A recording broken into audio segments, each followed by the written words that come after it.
Howdy, gang, and welcome once again to the Duct Tape Studios. I'm Jeff McAleer, your host, here at the Gaming Gang channel. Thanks for joining me once again. Today, I am going to unbox and take a first look at Mutant Year Zero Zone Wars. We're going to take a peek at the core box from Free League Publishing. This is designed by Andy Chambers with Tomas Harenstam, and this box set is available now. Carries an MSRP of $69.99. All of that said, let's swing on over to the other camera because here I've got Mutant Year Zero Zone Wars core box. All right, so first of all, let's get the shrink wrap off of here. And of course, before we dive in, I do want to mention that my friends over at Free League Publishing were kind enough to provide me with this review copy. But neither I nor anyone else affiliated with the Gaming Gang has received any other sort of compensation for me to share this coverage with you. These days, it's very important, you know that. So let's take a look at the back here. Lead a band of mutant stalkers into the zone and fight others to scavenge artifacts from the ancients. Stake out your claim in the post-apocalyptic wasteland or die trying. Designed by Andy Chambers, Necromunda, Battlefleet Gothic, Warhammer Fantasy Battle, Drop Zone Commander, with Tomas Harenstam, Mutant Year Zero, Alien Role-Playing Game, Twilight 2000, Blade Runner RPG, Dragon Bane, etc., etc. And the Free League. Zone Wars is a fast and furious game of tabletop skirmishes set in the beloved Mutant Year Zero universe. Then it looks like it's just going to tell us what's in the box, which we're going to find out right now because we're going to open this up. Oh, look, candy. So it looks like we have got a playmat, a treated playmat. So we'll take a peek at that in a sec. Some tokens, some terrain that we will assemble. It's like we've got a few of these punch boards. We've got a rule book, looks pretty short. And then we've got our miniatures, dice, and cards. So what we're going to do is we're going to take a look at some of this stuff first. And then when we get into the miniatures, I am going to zoom in so we can get a much closer look at those minis as well as those cards and the dice.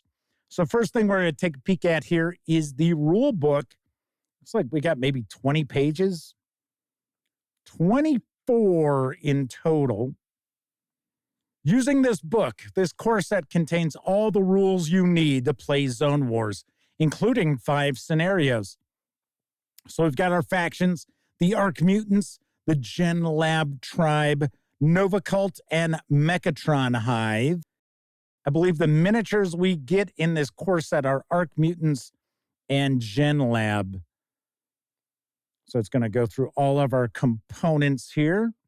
Talking about our dice, and the dice are custom. We have 2 different icons on the 1 and the 6. So those are our base dice. We also have gear dice.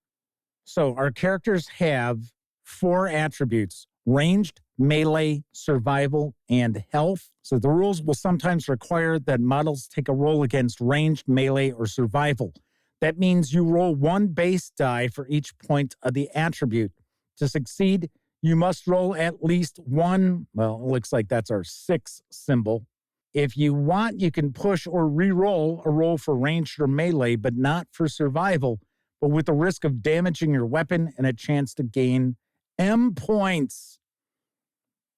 So goes into more explanation about pushing rolls later on, talking about our weapons. The game round. So we're going to draw action tokens. So I'm curious if this has kind of almost like a chit pull activation where we don't know when each of the models are going to take their turn. Of course, obviously enough, this is a skirmish level miniatures game. So you're not looking at fielding 50, 60, 70 or more miniatures on a side. Included in this box set, I believe, are 10 miniatures. So it says draw action tokens one at a time from the cup. The player of the faction drawn then chooses which model to activate. There we go. All right, so it is not per model, it is per faction, but we still are looking at a token pull activation. So they can move and attack, they can use aimed fire, charge, sprint, activate a mutation or module, recover, assist recovery, simple operation, or complex operation. Those are our actions, and one action can be performed once per round. No, it says an action can only be used once per round. So there might be multiple actions in the turn. Looks like we've also got some Overwatch. Keep in mind, I am not taking a deep dive into the rules here, but I will have a review of Mutant Year Zero Zone Wars in the near future. So I will get into the nitty-gritty of the mechanics at that point. So getting descriptions of the various different actions. So the game is over when only one player has any models left that are not taken out or off the table, or the scenario conditions state that the game ends. All right, just taking a flip on through our attacks. So we do have line of fire, and within a 180-degree forward arc. So our attack summary: indicate target model and attacking model, check range and line of sight, take a number of base dice equal to the fire's range stat, if at range, or melee, if it's base to base, add gear dice for the weapon being used, roll a total base dice and gear dice together. If you roll any sixes, a hit has been scored. Count up the number of those radiation symbols, and that's the potential damage inflicted. You can decide if you want to push the roll, re-rolling all dice that do not show either the radiation or biohazard symbol, and looks like an explosion symbol, that maybe that's on the gear dice, and potentially inflicting damage to the weapon and or giving M points. Roll number of gear dice for the armor and cover the target. If any, for every 6 rolled, the attacker's damage is reduced by 1 for every of the 6s they rolled. And you're going to place damage tokens on the injured character's card. If the total equals or exceeds, I should say, health, turn the model on its side to indicate it is broken. So we've got melee attacks. So we've got counterattacks and disengaging. We've got our ranged attacks, special attacks. So we have improvised attacks. So stalkers won't always be lucky enough to have a potential rifle, pistol, or melee weapon to attack with, and must rely on their fists plus what they can scavenge from around them to fight. We also have igniters, area effects, knockback. So we've got taking hits. Broken model can try to recover. Says when a broken model has been revived, all damage tokens are removed. The model can move normally. However, the model is now bloodied, which means it will be taken out if broken again. Taken out essentially looks like they're just out of action for the rest of that scenario, or it even appears that you can put together campaigns. So we get our terrain summary: low terrain, blocking terrain, buildings, climbing, flying, and falling. We've got mutations and modules. So we have physical mutations, psionic mutations, feral mutations, and modules. So the Ark mutants have physical mutations. The Nova cult have psionics. There is also an additional box set which has come out, which is robots and psionics. So that is going to be the robots and the Nova cult mutants. So we've got artifacts. Zone tokens and zone cards represent the perils and opportunities of the zone itself. Dangerous mutated flora and fauna, strange energies, corrosive rot, and even potential finds of valuable artifacts. So there are zone cards that each scenario is going to have you kind of seed a deck and then shuffle those up, it looks like. So we've got some monsters. We do have campaign play, custom characters, character conversions. Then we start getting into our scenarios. First scenario, throwdown. Rival stalkers come to blows inside the zone after spotting a seam of particularly juicy-looking rubble and scrap metal that will likely contain artifacts. But storm clouds are gathering above, and the stalkers have limited time to grab the artifacts and leave before the acid rain starts to pour down. So it is for 2 to 4 players. Looks as if each of the factions are going to deploy in a corner of the table. Looks like that's our battle map there. All right, so we've got a few different scenarios, and it looks as if our battle map has 2 sides. One is just open terrain. Looks like the other has a street or a couple of streets on it, or maybe highway. Some solo play rules. Very nice. Very cool. So there we have it. Those are our rules. Let's take a look at some of this terrain that we're going to be putting together. So it looks like we've got some ruined buildings here. Oh, looks like a ruined floor with tile. A house. We've got a couple of trees. And here we've got our tokens. There's our measuring ruler. Looks like we've got a couple of monsters here, a razorback and a ravenous devourer. And dual-sided, of course. I would assume these are dual-sided too. Yeah. All right, so that's the exterior. Well, maybe not. Maybe that's the interior. Yeah, looks like that might be the exterior. Nice. Okay, so there are the tokens. Let's take a look at this battle mat. And this looks like this is pretty large. So it is 4 panels in height. And is this 6 panels in width? I can't squeeze it all in on the table here, so here is the street. Well, it's actually highway.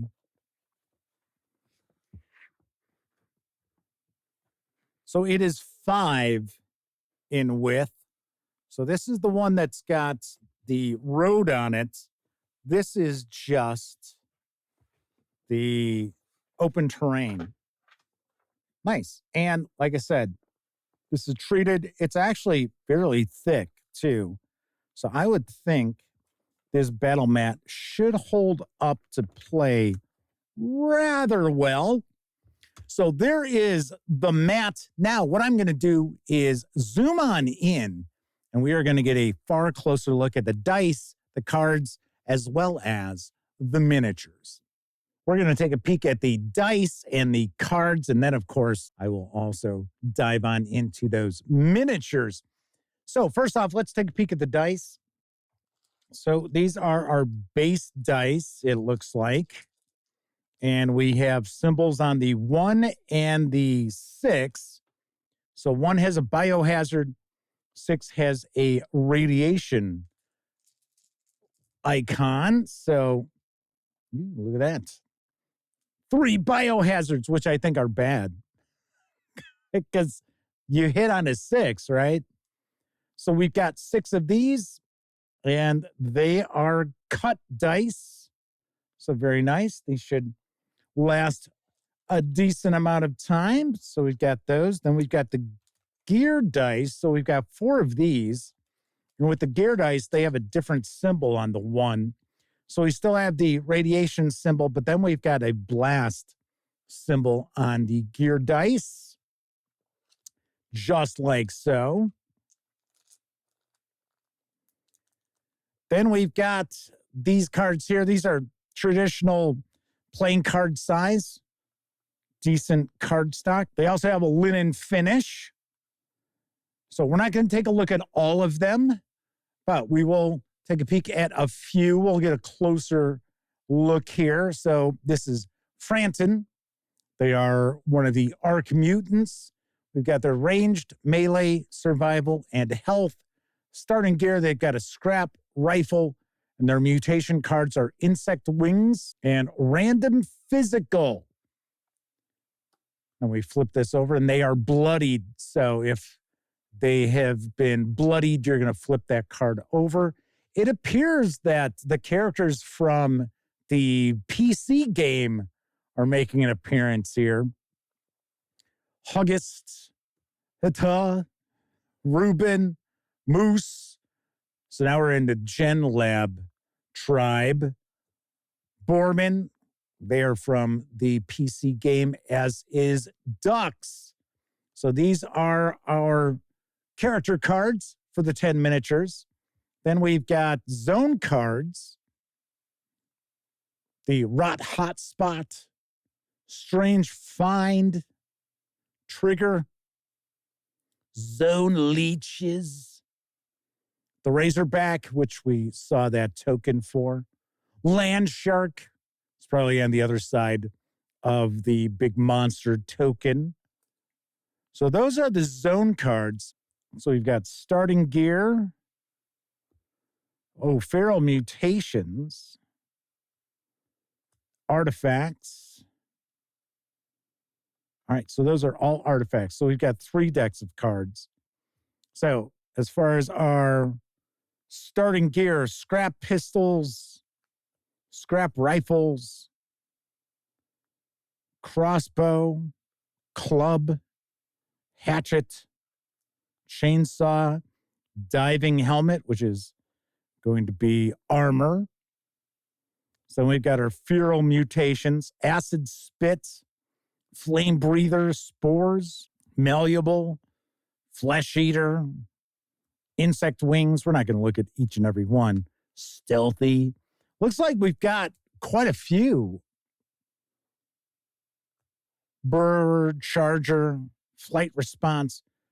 So all of these look to be unique. Every one of these cards looks to be unique. So I like that.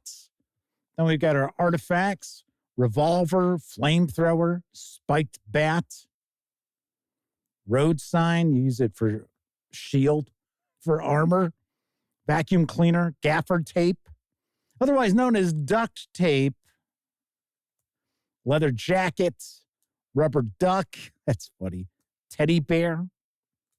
Sweet. So these are the artifact, starting gear, and mutation cards. And these do have what's known as a sun drop paint layer on them. So you'll notice it's almost like a wash so that details will pop. So we're going to take a look at each of these miniatures, give you a nice look at these. Solid plastic. As far as the stand size, pretty standard for these. So once again, we are taking a look at the Ark Mutant faction here. They've got a chainsaw.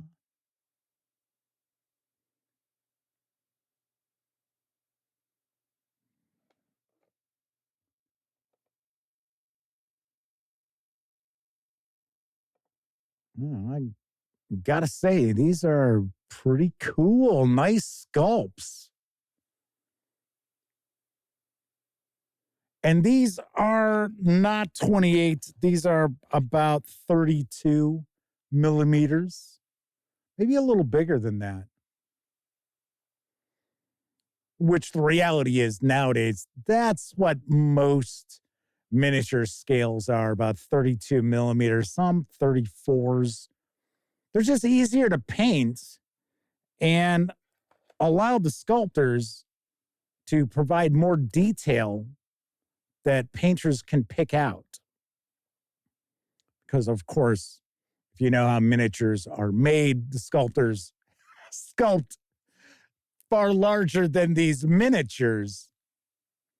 But once they're reduced in size, they become relatively tricky to pick out, like real high detail. But as you can see, the detail on these is very nice. And that sun drop application is really helping to bring out these details. Now, that was Borman. Here's Ducks. Once again, as I mentioned, got some characters popping up from the Mutant Year Zero video game. And that is Ruben, if I remember correctly. Very cool. There is another box set I will be sharing a first look at. It is the Robots and Psionics. So we will get miniatures from the other two factions.